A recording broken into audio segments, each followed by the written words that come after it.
Welcome to this video series about impact in Erasmus Plus projects. The Erasmus Plus program offers many opportunities for international education and cooperation. The program enables people and organizations to learn, collaborate, and innovate across borders. The true success of the Erasmus Plus program goes beyond the number of participants or the number of projects funded. It is about the lasting results or impact the program generates. Therefore, understanding what impact is and how you can achieve it is crucial for ensuring relevant and sustainable results from Erasmus Plus projects. The purpose of this video series, made by the National Agency of the Netherlands, is that we can all achieve more impact with our Erasmus Plus funding. This video series consists of 4 videos. In this first video, we will give you a better understanding of what impact is. The second video is about defining impact. How can you design projects in such a way that it is clear what impact will be achieved? In the third video, we will tell you more about how you can monitor and evaluate the impact of your ongoing project. The fourth and final video is about managing for impact. How can you manage impact during implementation of your project? These videos are not standalone. They are linked to the Erasmus Plus Impact Handbook. Each video links to one of the chapters, so if you want to dive deeper into the content, we strongly recommend you reading the handbook. Also, additional reading materials and links are shared in the handbook. You can find the Impact Handbook on our website, and we will share the link to the handbook at the end of this video. We have a number of objectives we want to achieve with this first video. First of all, we want to achieve that you will recognize the importance of defining impact in your Erasmus Plus project. Secondly, we want you to recognize that projects achieve results and that these results represent different levels of change, and that achieving change is something different than the dissemination of results, or the number of people you reach, or the sustainability of these results. And of course, thirdly, that you are all motivated to contribute to the horizontal priorities of the Erasmus Plus program. In this video, we will first zoom in on impact in the Erasmus Plus program. Then we will look at different types of project results and the definitions and concepts in relation to impact. Let's first focus on impact in the Erasmus Plus program, because what type of impact do we aim to achieve? The Erasmus Plus program aims to achieve impact in 6 different sectors: higher education, school education, vocational education and training, adult education, youth and sport. Each of these sectors has its specific priorities. In addition to these sector-specific priorities, Erasmus Plus also has horizontal priorities. These are priorities that are relevant for all 6 sectors. The horizontal priorities where Erasmus Plus aims to achieve impact are inclusion and diversity, environmental sustainability, digital transformation, and participation and civic engagement. Your project can achieve impact on one or several of these horizontal and sector-specific priorities. For more information on the horizontal and sector-specific priorities and other aspects of the program, we advise you to consult the Erasmus Plus Program Guide. This document is published by the European Commission every year in November or early December. It is a huge document of more than 400 pages, but once you understand how it's organized, you can easily go to a specific section that interests you. Impact in Erasmus Plus can be achieved at 4 different levels: individual, organizational, societal, or systemic. Let's mention some examples.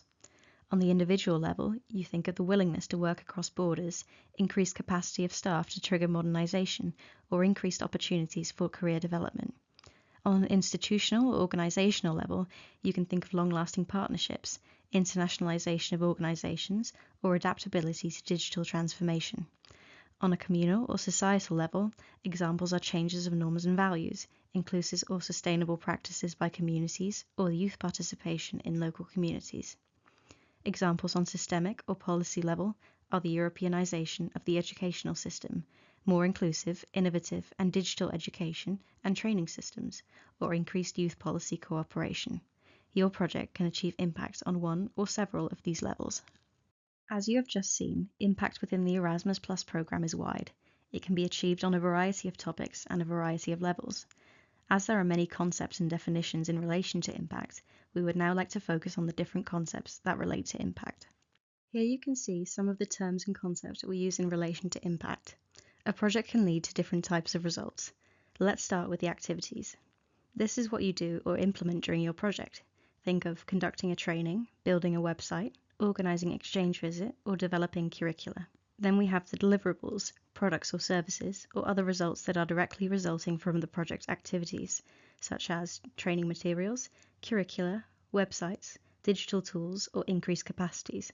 These are called outputs. The use or adoption of your project outputs by your target group or direct beneficiaries, such as students, teachers, learners, parents, or organizations, are called outcomes. In outcomes, it's not about what the project produces, but about how these deliverables change what people think and do. Outcomes are about behavioral changes.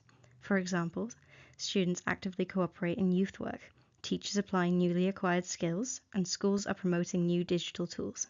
Lastly, the broader long-term effects of the project on society, communities, or organizations are called impact.